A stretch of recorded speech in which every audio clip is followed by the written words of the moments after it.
We answer members' questions on the Supreme Court's in common use standard, the different effects of federal court rulings, and the future of gun culture in America. That and more on this episode of the Weekly Reload Podcast. No, the devil's got no hold on me.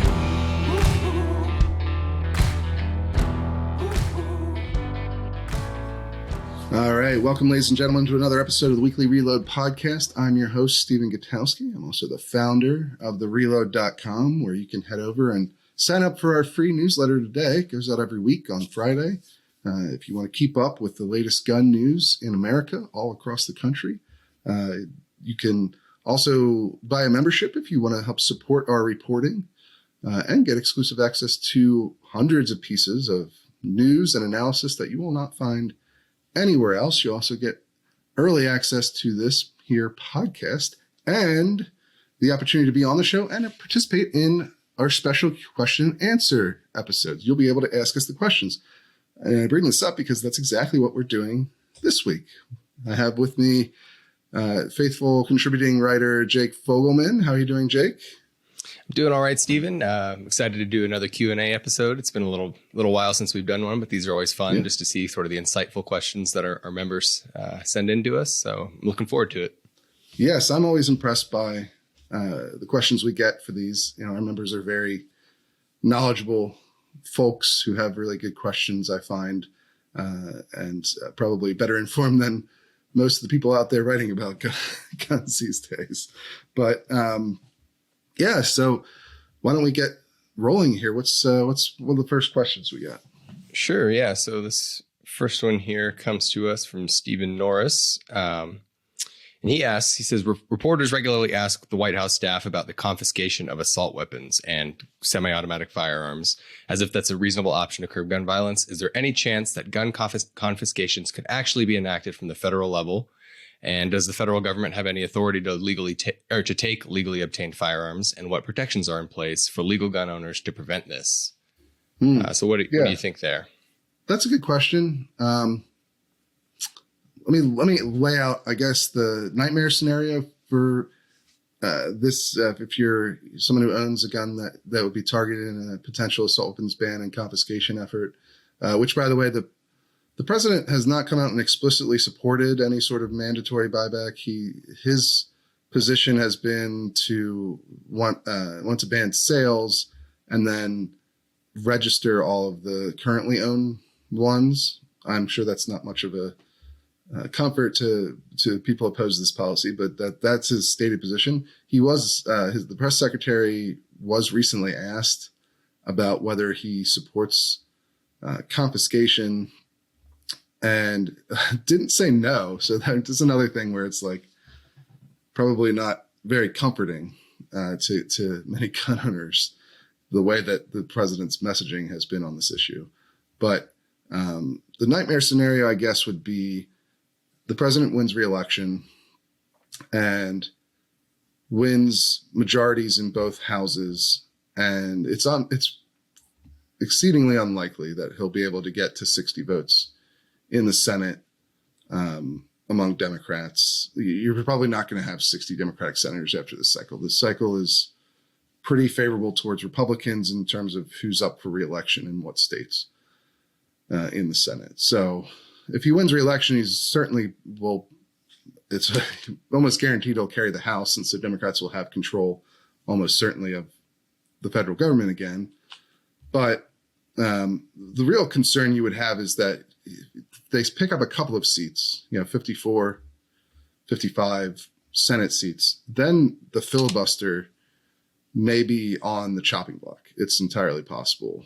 The only thing that's kept them from going down that path have been a couple of, at least publicly, we don't know exactly what goes on behind the scenes in the Senate. And oftentimes you'll see a senator sort of put forth as the one person blocking some unpopular thing, when really many of their colleagues also don't want to do that thing.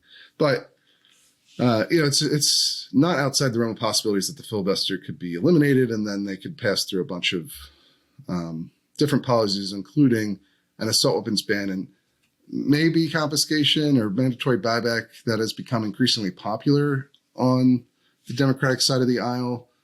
Certainly not. It's not something that I could see a lot of the more moderate Democrats in the Senate going for, but it's not impossible, I guess, is what I would say. I don't know. What do you think on the feasibility of this? Does that sound like a scenario that could happen to you? Yeah, and especially in the near to medium term, I don't foresee that being a federal policy. I know obviously that's stays on the sort of the forefront of gun owners' minds here, because you look at, other Western countries have instituted very similar policies. The famous example, obviously, is Australia after the mass shooting in the mid 90s, where they did a mandatory buyback of all semi-automatic weapons. Canada right now is sort of, it's been a prolonged process because it's a lot harder than I think the government initially understood, but they are technically instituting a mandatory buyback of quote unquote assault weapons. So obviously people look around and see that these policies are going on in other countries. But as you said here, just the political realities at the federal level, it's very tough to imagine, one, the Democratic Party having the numbers to get something like this through, and two, having sufficient moderate Democrats who may be willing to ban the sale of assault weapons, but I think would be hard pressed to come down and vote for a mandatory confiscation effort. So I don't really see it happening.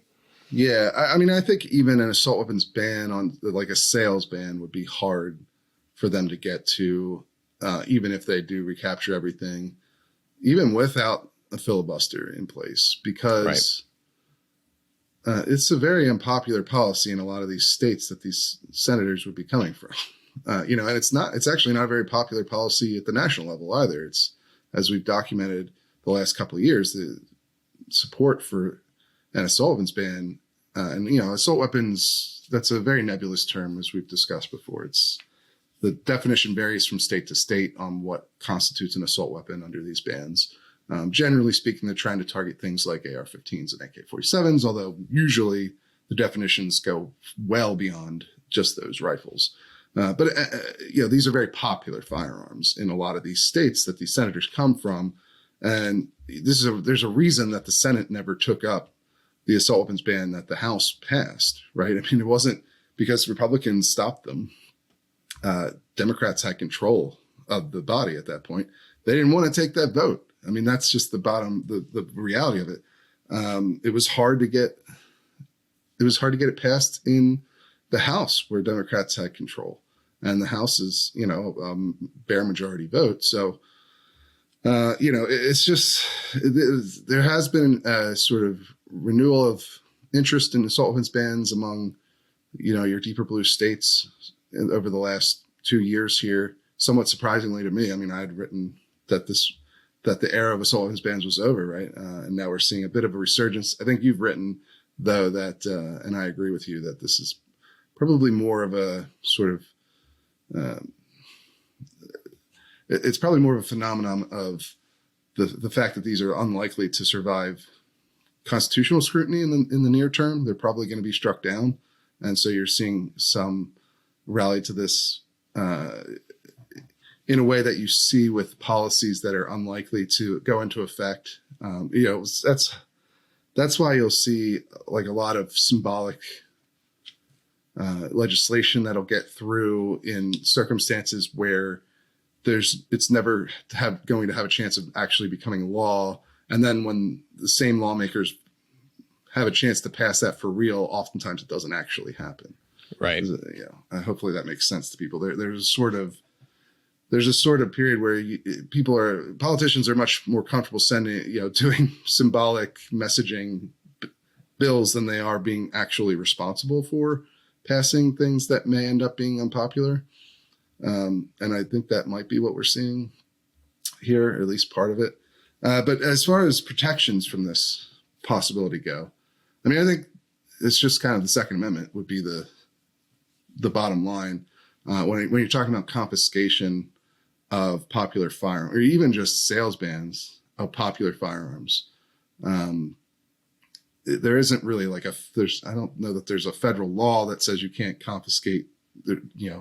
There might be some federal law that says, mass confiscation is illegal, but if they can pass a law that says we're going to confiscate the guns, they can repeal whatever federal law might be in place to that effect. And so you're more likely to see the Constitution itself, the Second Amendment itself, be what would protect gun owners in this scenario. Because I mean, you've already seen the court signal, at least, that bans on AR-15s are not constitutional because they granted, vacated, and remanded the Fourth Circuit's decision upholding Maryland's assault weapons ban. And that's still going through the courts, but it implies that they don't necessarily agree with the outcome of that. At the very least, they want them to go back through under the new Bruen standard and do the case over again. To me, that implies that they don't agree with the previous outcome of upholding that law. So we'll see where I think really the action is going to be on these state assault weapons bans instead of a potential federal. Like the nightmare scenario I laid out, I do not think is a very likely scenario to happen. It's not impossible, depending on how poorly or well the Republicans do in this next election, or Democrats and vice versa. Like how that all comes out could determine a lot of things, but I don't think it's super likely that you would see an assault weapons ban on sales pass at all, let alone go to the next step of actual confiscation. Right. Yeah. No. And just to, put a fine point on that, here where I'm at in Colorado, an assault weapons ban at the state level is a live proposition. And it's it's a deep blue state. Democrats have trifecta control of all levels of government. And even they in that bill were initially going to go for a possession ban, which is essentially gun confiscation. And even among almost supermajority Democratic control, they stripped that from the bill because that was too controversial for their members to even be associated with at the introductory level before it even was time to take a vote. So that just tells you sort of where the politics are on the confiscation end of things and why it's probably unlikely. And that ban seems like it's probably not going to pass, even just the sales ban in Colorado. Yeah. Yeah. It's very uncertain, to say the least, whether or not it'll make it through. While 5 other gun bills have sailed through the legislature, this assault weapons ban is kind of, stuck in place right now. Yeah, it's definitely harder to do hardware bans than it is to do other forms of gun control, from what we've seen over the last 5 or 10 years in the States. But actually, the exact same scenario played out in Virginia, where I live, a couple of years ago, in 2020. We had several gun control bills passed, universal background checks, red flag laws, but the assault weapons ban started off as a ban on possession, which is effectively confiscation because you can't keep the guns legally. And then that got stripped right away, and then the ban still didn't pass, even though the governor in our case was very much in favor of passing it.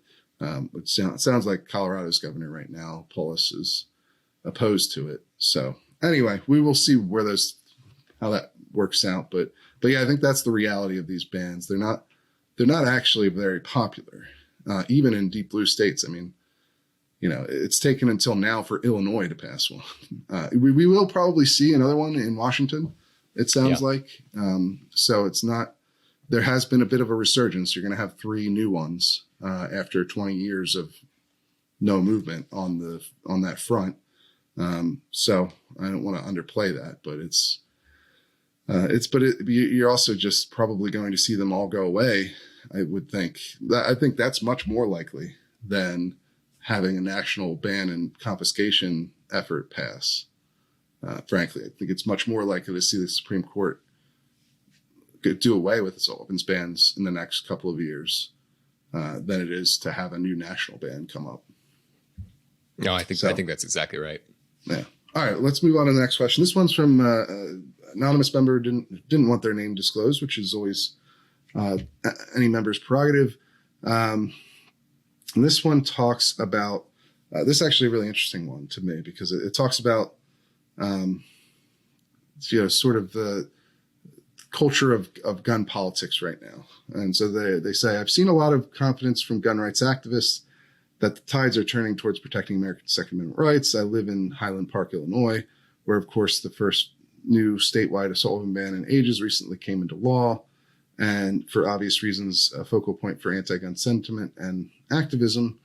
My fear is that it often feels like the expansion of 2A protections is fueled particularly through the courts, thanks to the Supreme Court's decision in Bruen. The states, by and large, which have expanded firearms rights are, quote, red, with no sign of similar developments ever coming to pass in blue states, quote, blue states.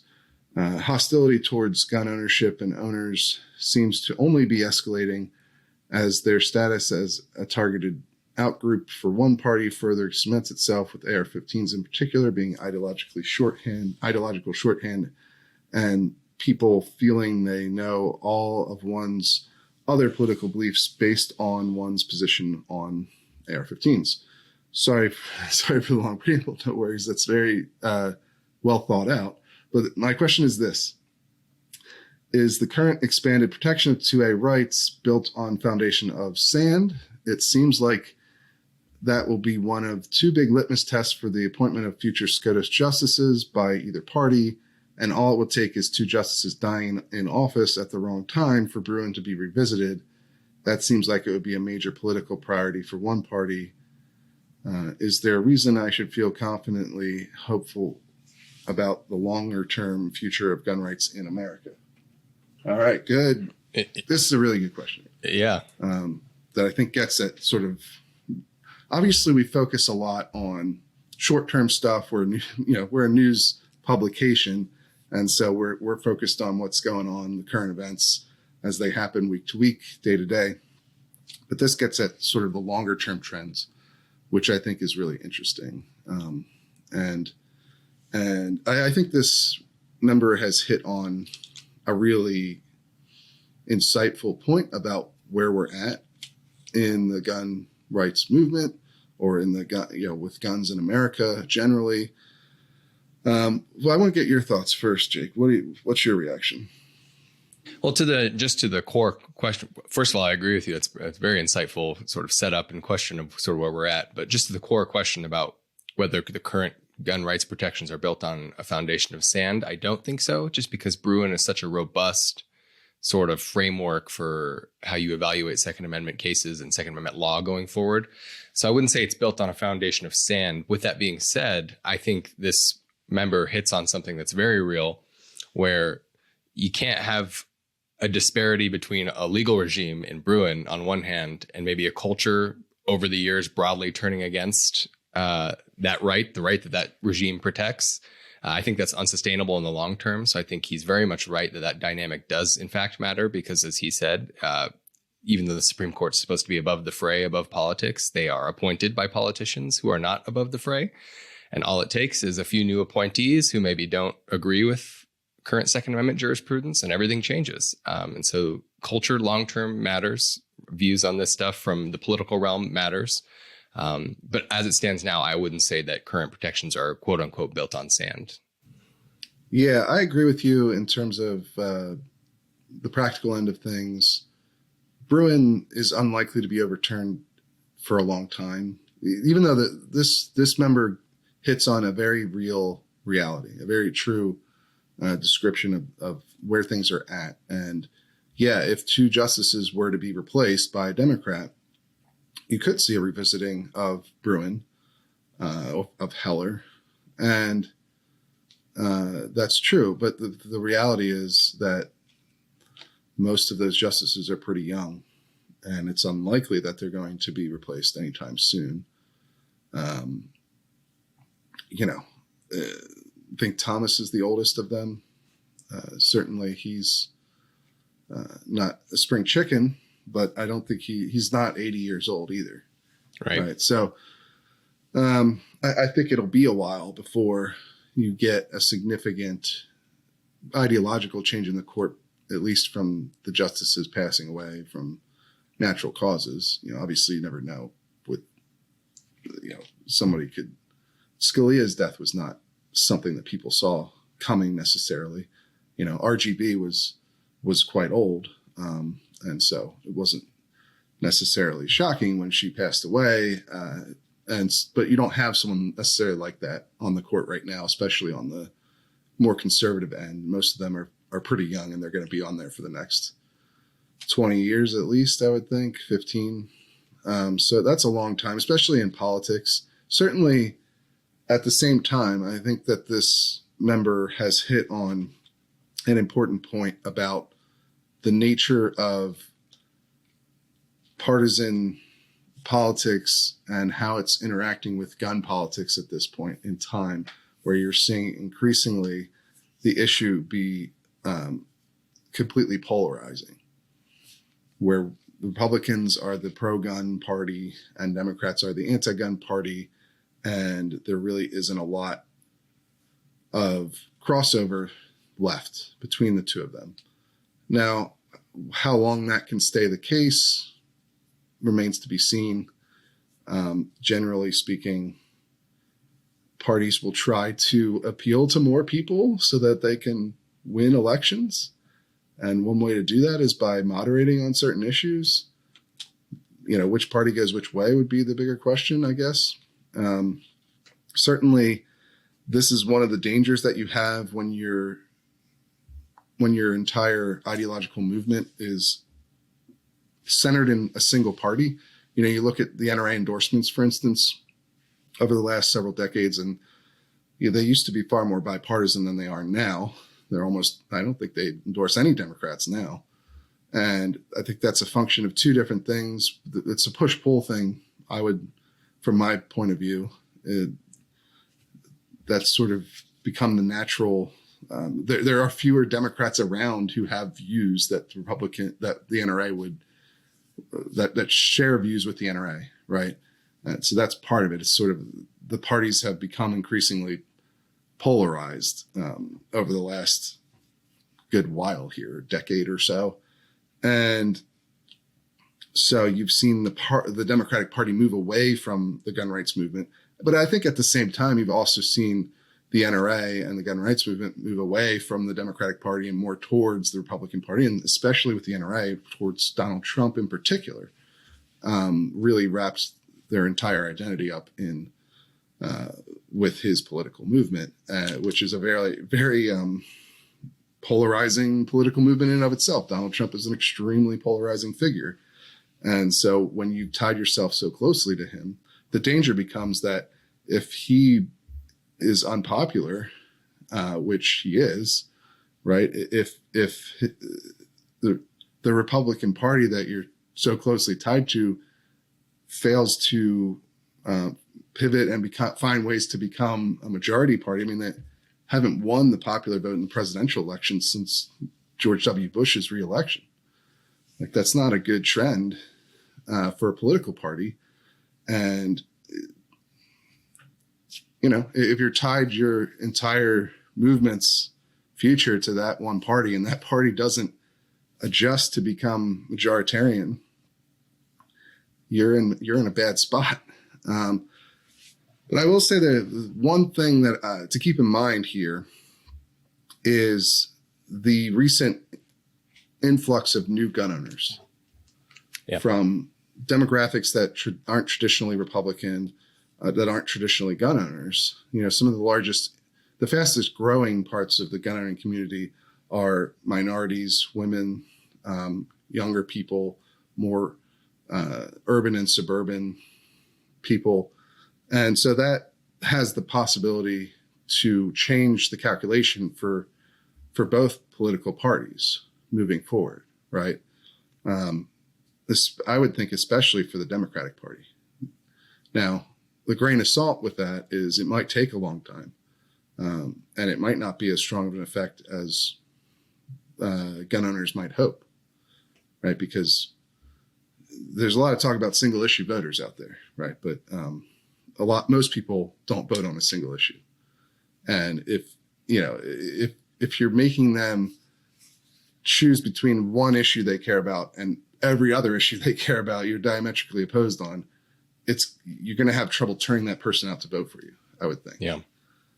So that would be I don't know. What do you think? Like, do you see these new gun owners as a potential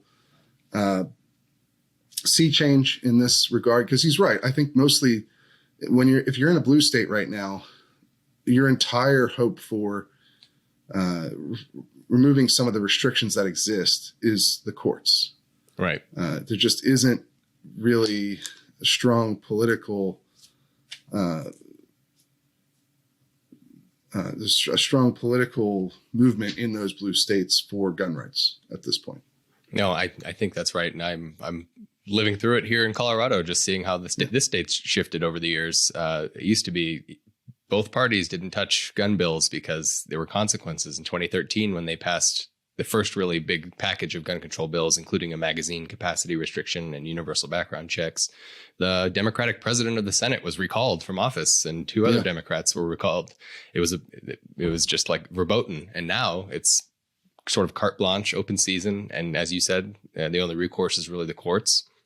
And I think you're right. I think the point you made about this issue becoming so polarized on partisan lines is insightful, because that's what's changed the calculus for these politicians. And as you said, blue states, where who cares if they, piss off the NRA or they piss off gun owners, because that's not their voting block anymore. Right. And the courts are really the only option there, I think, other than a long-term change in the culture, which, as you said, it's hard to see, even if these new gun owners are sympathetic towards gun rights now, having a whole host of other political considerations on your mind makes it hard to vote for the other party just because they value that one issue the same way you do. Right. While every other issue you feel differently about. Yeah, especially because in a lot of these states that are trending blue, now not everyone, right? Like Georgia's trending blue, but their Republican Party has managed to, for the most part, I mean, obviously the Senate races, they've done a terrible job, but their governor has done a good job of remaining relevant politically and matching the constituency there. But you've seen a lot, like California, Colorado's, a lot of these states that are trending blue, the Republican Party is not trying to match that at all. Like, they're not trying to moderate in ways to win elections. They're really oftentimes moving the opposite direction, becoming more, they're becoming less competitive, right? And less interested in being competitive, I guess would be the way that I put it nicely. You see this with Democrats too. It's not just Republicans.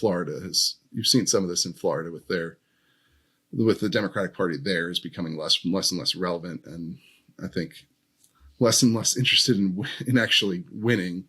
But usually that doesn't necessarily last forever. A party might reform itself. Sometimes it kind of does. Like California is probably never going to have a Republican Party that's actually competitive for state elections. But, and there are states where that's true on the other side too. But I don't know. It's interesting. It's certainly something that is concerning. I think you're better off having the courts on your side than having one or two more states where they're not as hostile. But I think overall, there are significant consequences to this trend of trying to, especially interest groups like the NRA, which is not the only one doing this. The ACLU would be another example of a group that's gone from a civil rights group to more of a liberal identity group, to the detriment of their own mission oftentimes.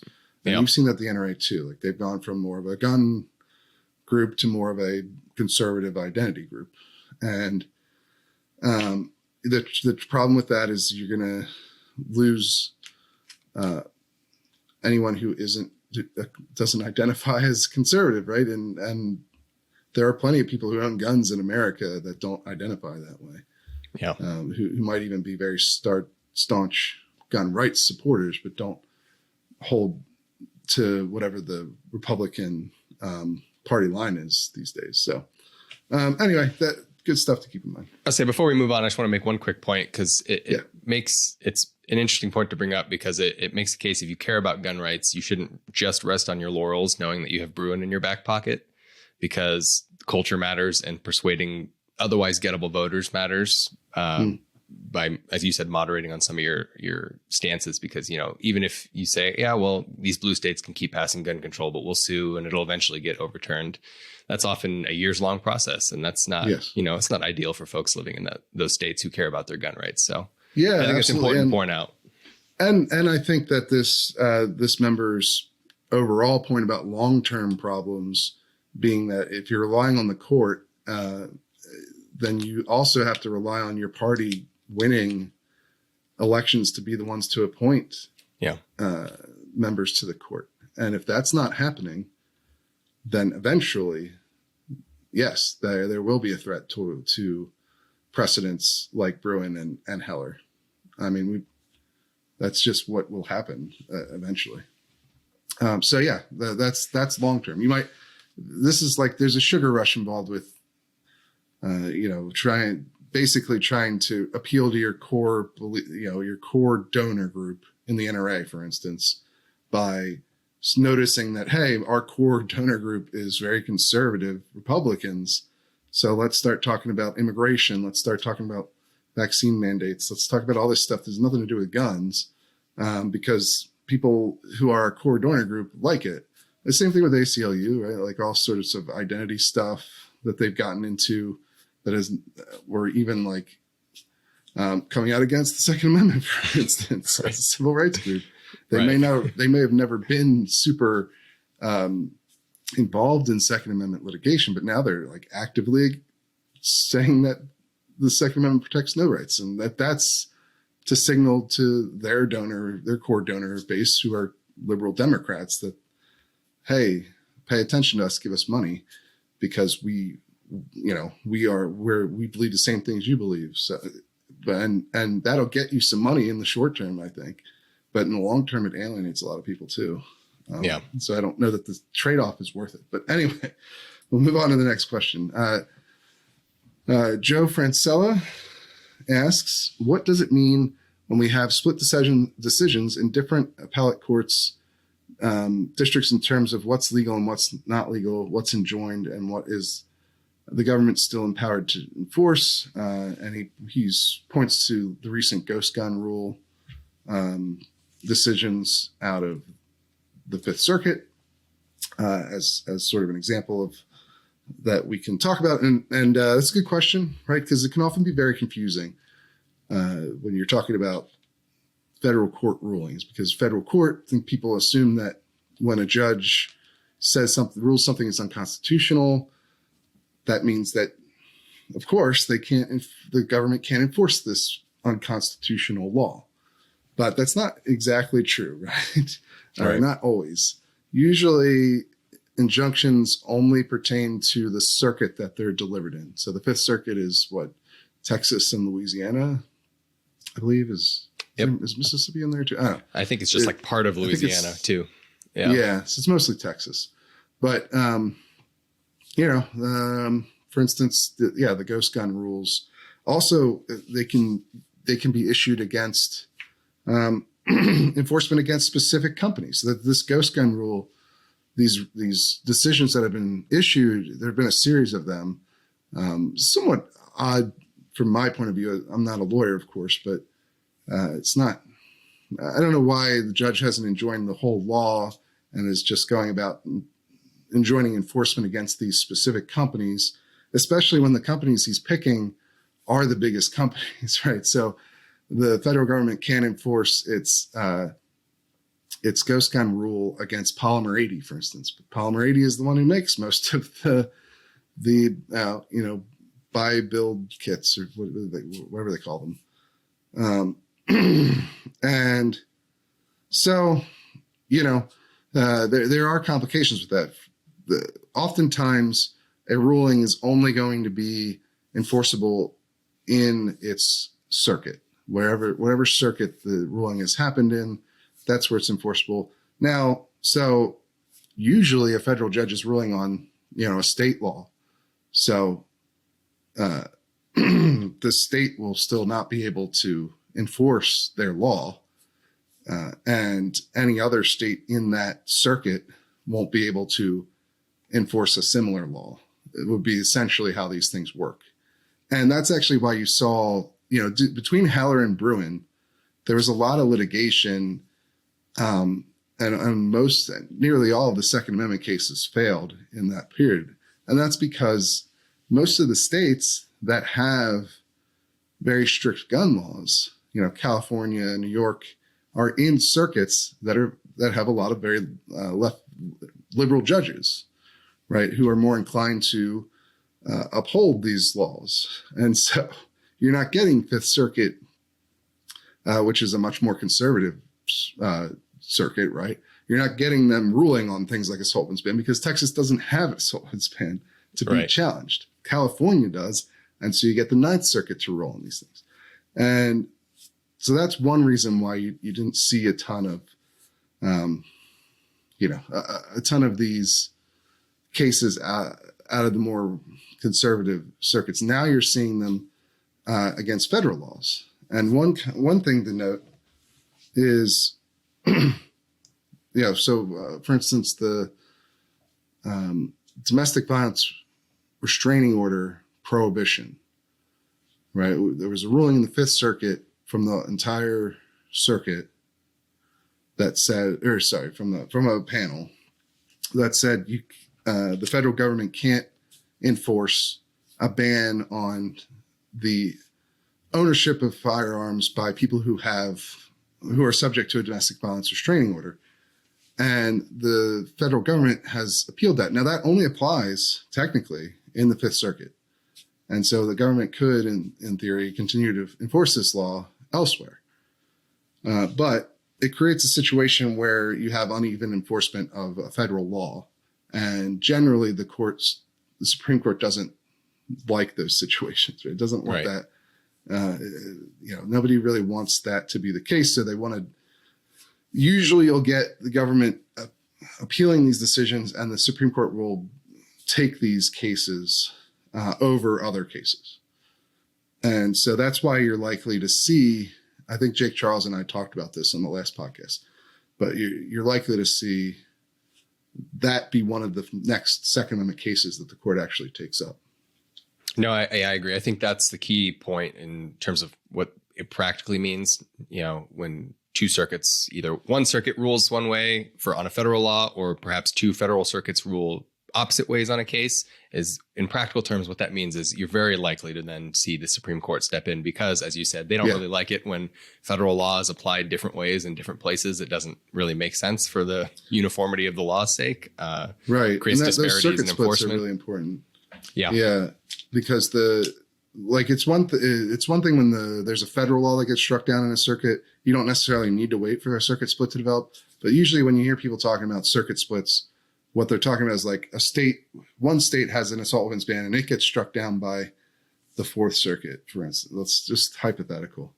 And then another state, so Maryland's assault weapons ban gets struck down, let's say, but California's gets upheld so the Fourth Circuit and Ninth Circuit have different views on whether this law is constitutional under, Supreme Court precedent.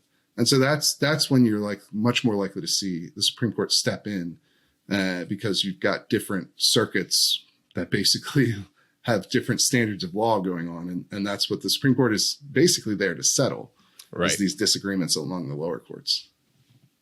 I think that's right. So, what's the next question? We got a next one from Rob Moffitt, and he asks, as a broad view across all of the FFLs, so federal firearms licensees that have had their licenses revoked by the Biden Bureau of Alcohol, Tobacco, and Firearms, ATF, how many are for serious violations such as refusing admission to the IOI, not performing background checks when required, etc., versus paperwork mistakes like entry of the wrong serial number? So basically, he's just asking, we've seen sort of an uptick in enforcement against FFLs, firearms dealers.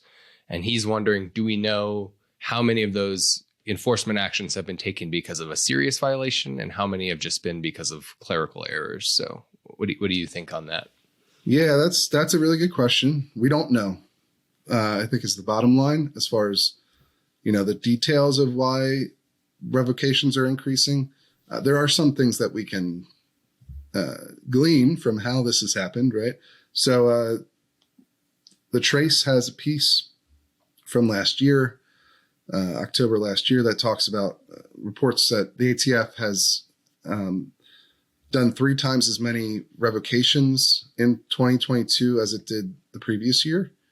And this is a result of a concerted effort by the Biden administration to implement what they're calling a zero tolerance policy among FFLs federally licensed firearms dealers, or federal firearms licensees would be the FFL. But yes, so I think you can kind of glean from this the fact that it's called a tolerance policy, that, yeah, there probably are some more minor violations that are being turned into revocation requests.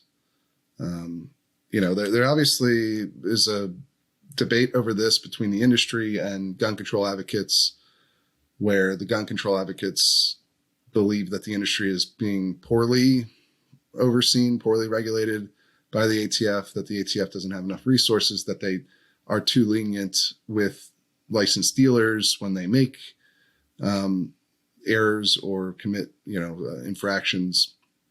And so there's been a lot of pressure from gun control groups to have the ATF adopt a zero tolerance policy and basically just revoke licenses as often as possible.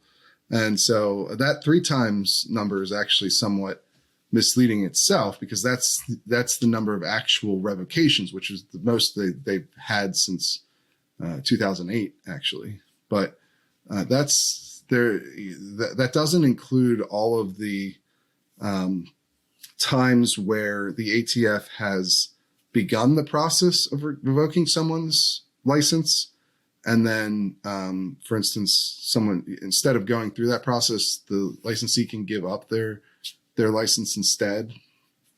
And so, and the process can take a long time. It's a legal fight, basically, between the dealer and the ATF. And so it can stretch out for a couple of years. So we may not be seeing the full result of Biden's zero tolerance policy yet in these particular numbers, in the actual number of revocations, because if you start a revocation process in 2020, 2021, you might not finish it until, 2024 or what have you. So we're probably just seeing the beginning of this trend. And I would expect that this year will be even more revocations than last year. Yeah, one thing to add, I'm wondering if we might soon have a better idea of what kind of violations these are for. If listeners will recall, Biden just issued an executive order on guns. The main thrust of it was to try to expand background checks by determining who needs to become an FFL.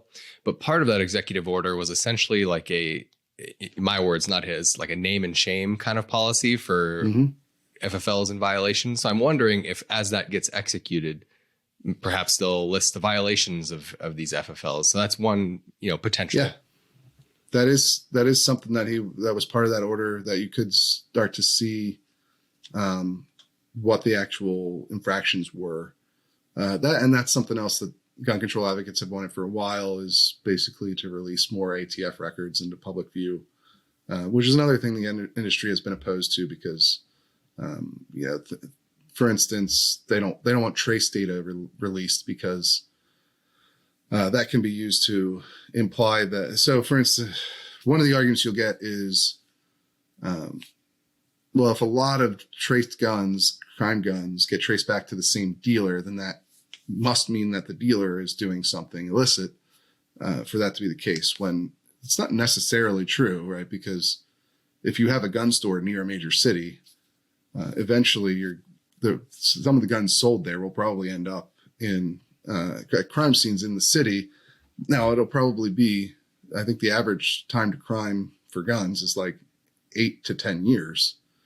So it's not as though the guns are going out the door and then immediately ending up at a crime scene. I mean, certainly if that happens for a dealer often, the ATF is going to look into that dealer more closely, I think, in most cases. So but just this inherent idea of bad apple gun dealers, just that their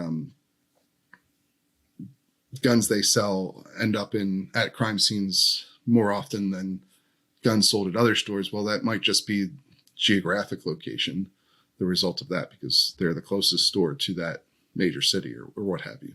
But anyway, so that's one of the critiques that you'll get about some of the efforts to release different ATF data. But yes, that is certainly something we could see more of. And depends on how that plays out. I would also say too that this trend of trying to revoke licenses far more frequently also coincides with this idea that they want more people to become FFLs.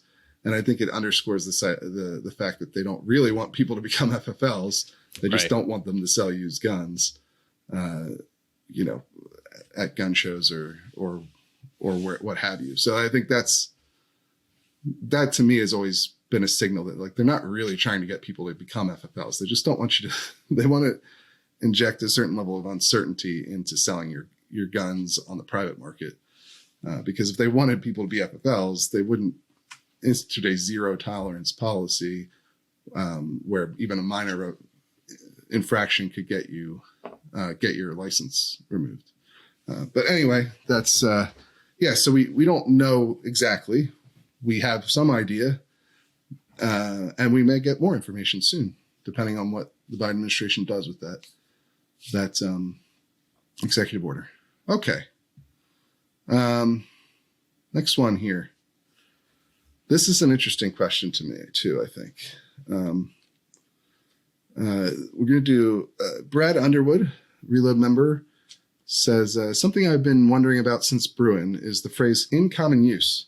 Seems to me that yes, while whatever hardware that is out there today in American society that is in common use should be fair game for gun owners to own for self-defense, but that's common use by today's standard. Standards can and do change. What will be considered common use in 5, 10, or 20 years? New developments and new technologies in the firearms space are obviously not in common use when first entering the market. They are new and therefore uncommon. I wonder if one tactic gun control advocates might try is to prevent newer firearms technology from ever being widely adopted, and then, due to its, quote, uncommon status, it loses some of the protections afforded under Bruen. But I'd certainly be curious to hear yours and Jake's thoughts on the matter. I think it's a really good question that gets at one of the critiques of Bruen and Heller that Professor Jake Charles has had, who was on the podcast last week. And so anyone who hasn't listened to that episode should go and check it out. But and I believe he brought this up when he was on the podcast about a year ago as well. But this has been one of the critiques, and you've seen this not just from people critical of the ruling overall, but also from like pro-gun points of view, is this in common use test, which really derives from Miller, actually, the case before Heller from the 1930s or 40s, where the Supreme Court at that time had decided that short barrel shotguns are not protected by the Second Amendment. And part of the reason is because they weren't commonly owned for self-defense, or for lawful purposes. They were viewed as like criminal guns. That's why they were in the National Firearms Act to begin with. But, well, not really. I guess they were in there because the handgun, they tried to have a handgun ban in the NFA, and the short barrel stuff was a way to keep people from just making handguns out of rifles and shotguns. But either way, I think this is a legitimate critique of the sort of major standard that backstops all of the Second Amendment's gun jurisprudence at this point, because it is a problem. What happens when there's a new technology that comes out? Can you ban that just because it's brand new and not in common use? I think at least from a theoretical point of view, it's a pretty good question and critique. I will say though that in practice, from what we've seen, it's the problem has been more the opposite way, where you see most gun control advocates trying to mandate newer technologies that gun owners don't, and the industry doesn't actually want to implement. Right. That's what you've seen to this point with things like micro stamping or smart gun technology, basically biometric locks or RFID locking devices integrated into guns. That's more what you've seen in terms of uncommon firearms technology is that the gun control advocates are trying to force it to be uncommon or even unworkable technology, right? And usually it's used in a way to try and ban the guns that are already in common use. Does that make sense? Yeah. Do you see what I'm getting at there?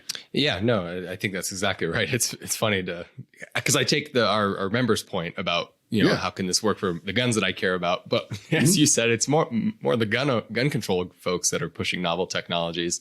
Yeah. But one other sort of wrinkle to the common use standard, which makes it sort of uncertain, is how it'll be applied. So we've seen, for example, things like stun guns in the Caetano case in 2016. They ruled that those were in common use and thus protected. But you could just as easily 100,000 of those. Right. There's a few 100,000, like you said, and you could just as easily then use that estimate to apply that standard to something like machine guns, which there's a couple 100,000 on the civilian market. But in dicta in Heller, Justice Scalia said basically that, the Second Amendment doesn't apply to machine guns because they're, so it's like you can see sort of where this uncertainty lies in the common use standard.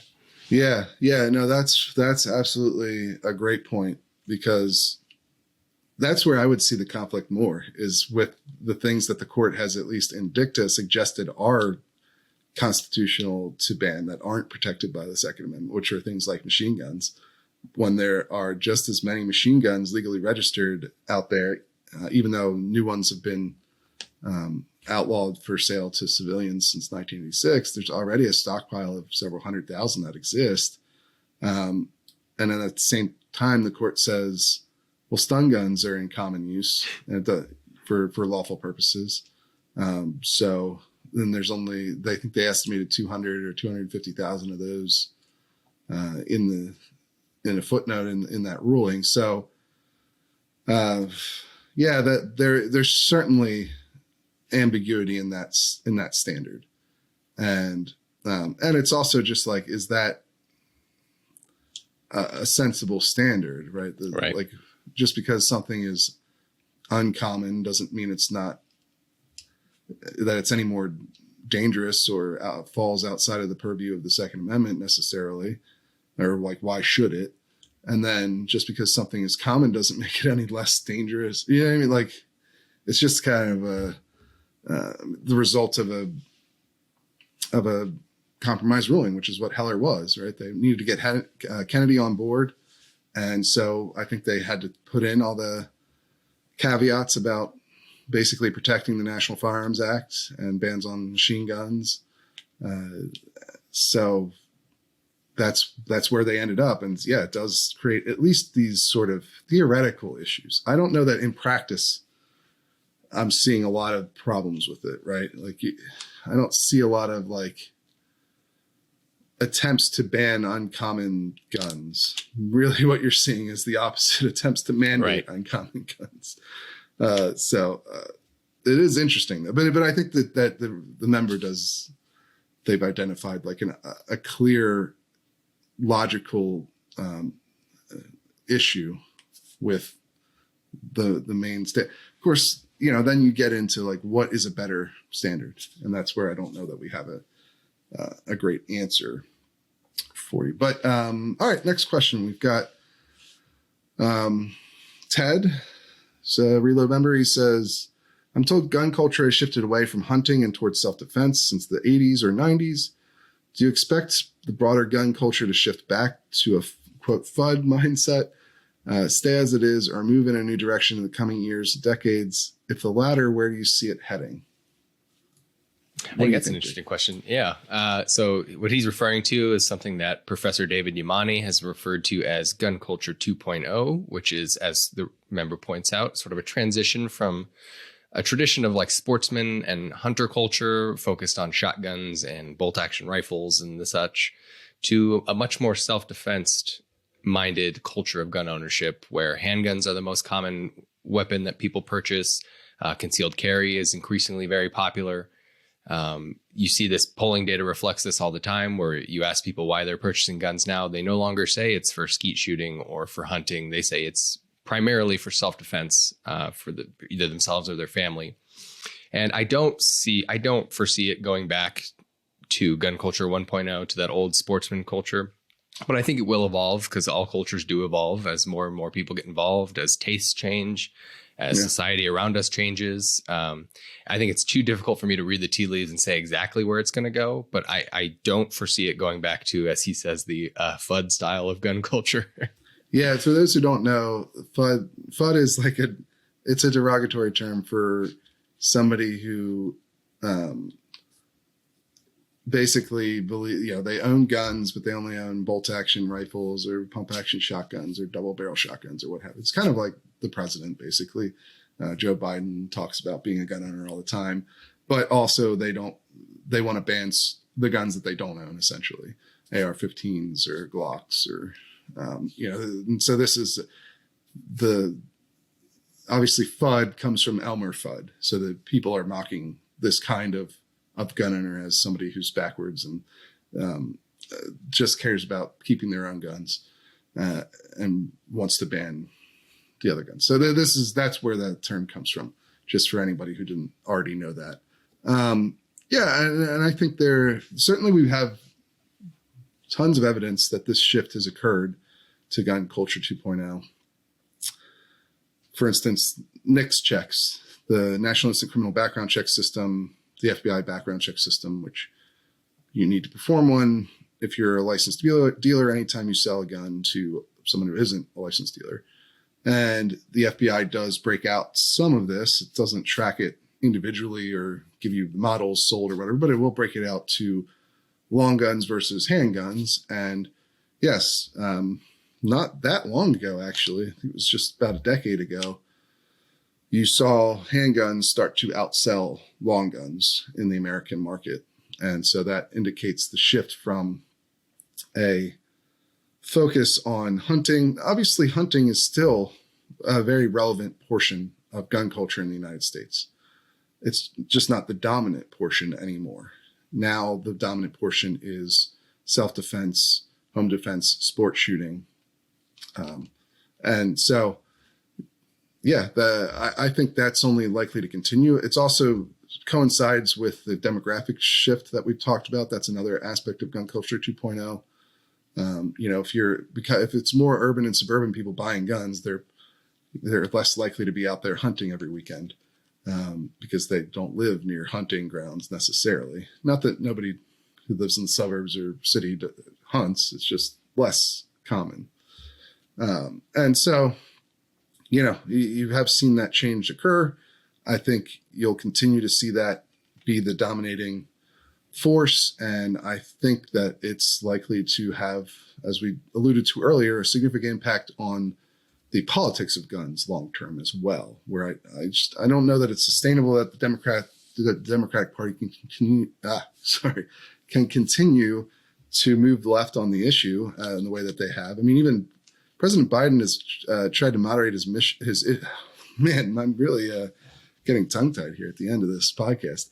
President Biden has tried to moderate his messaging on a lot of issues since Democrats lost control of the House. You saw that in the State of the Union, where he tried to moderate on a lot of things. The one big exception is guns. Whenever there's a mass shooting or something of that, or anytime he talks about guns, really, he doesn't talk about universal background checks or something that polls really well.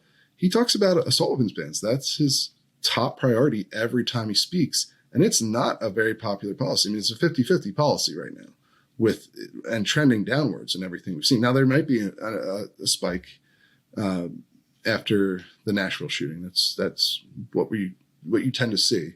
Although you didn't really see that after Uvalde with the assault weapons ban. So it'll be interesting. But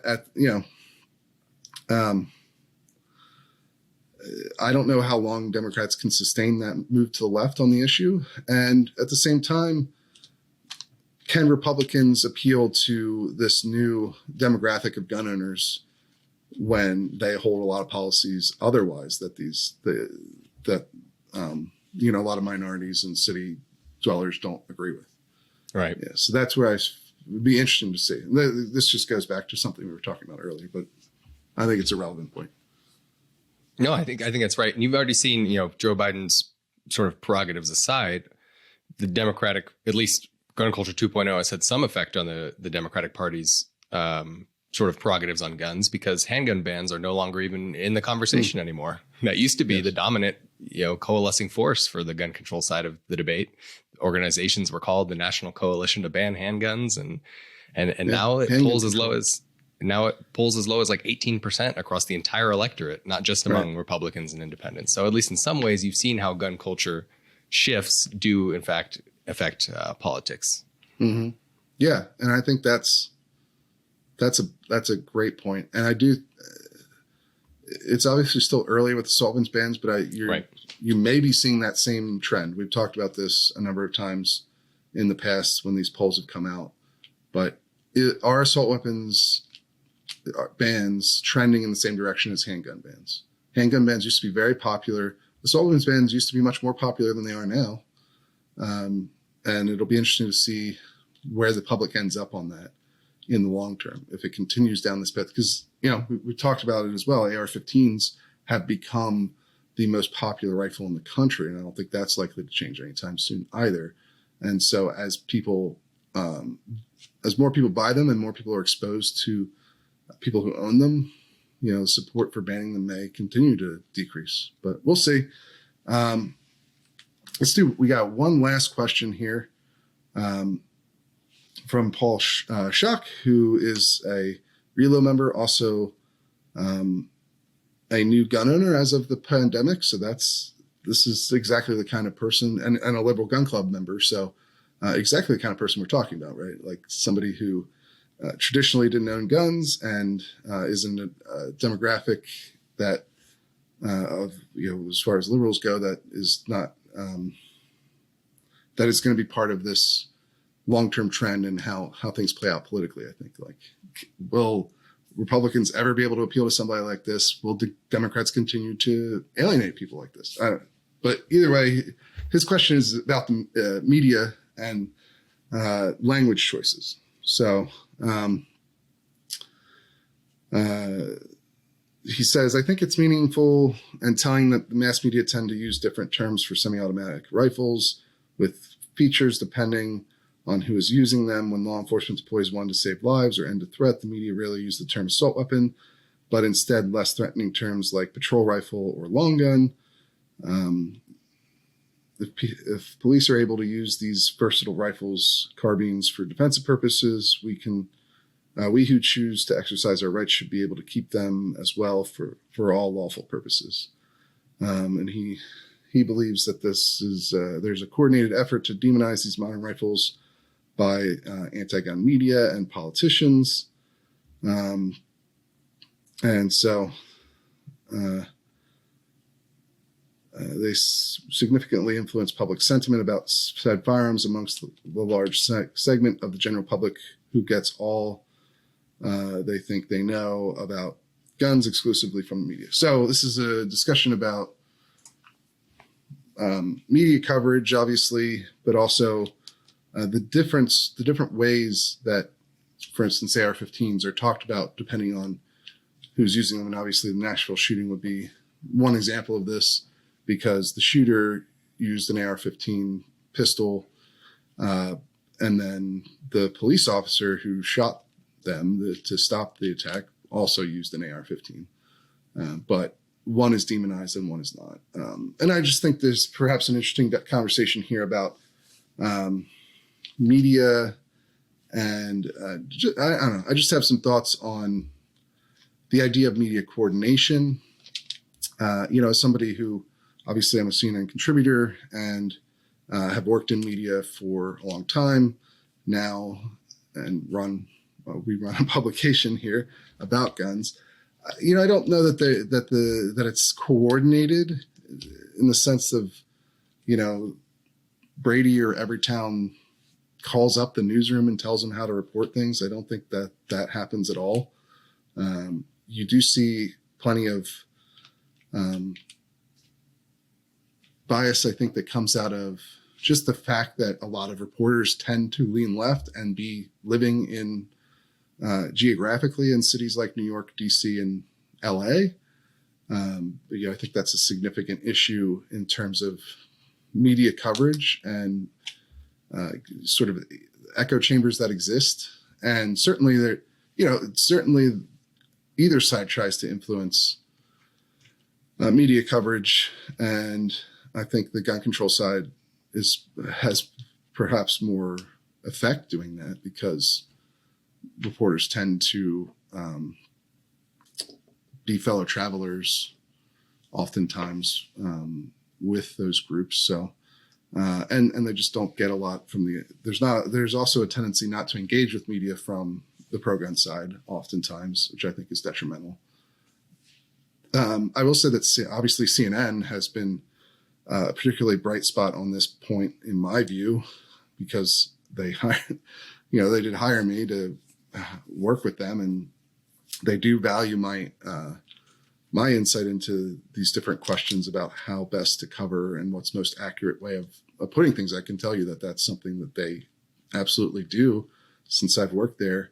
Not just me, of course. There's also other points of view that they consider the whole team, the whole Guns in America team, which has a number of different points of view. So they're certainly not just getting things from me, but they do value that. And I do think that's been one of the better parts of working with them so far. They obviously have me on the shows as well to, give my thoughts directly to the audience, which is great, but they all, it's been nice that they value my input and point of view on these different questions because they want to get things right. And I think most reporters want to get things right, to be honest with you. And most mistakes you see on guns, especially some of the worst ones, come mainly from a place of ignorance. They just don't know any better. And, they're taking in information more from like osmosis from the culture, from like Hollywood stuff. You see a lot of that, even the president, right, is talking about shooting guns in the air to scare off criminals and stuff that's not legal. And, that comes out of Hollywood. But yeah, there can be a dichotomy in how media covers a gun depending on who is using it. I think there's sort of a,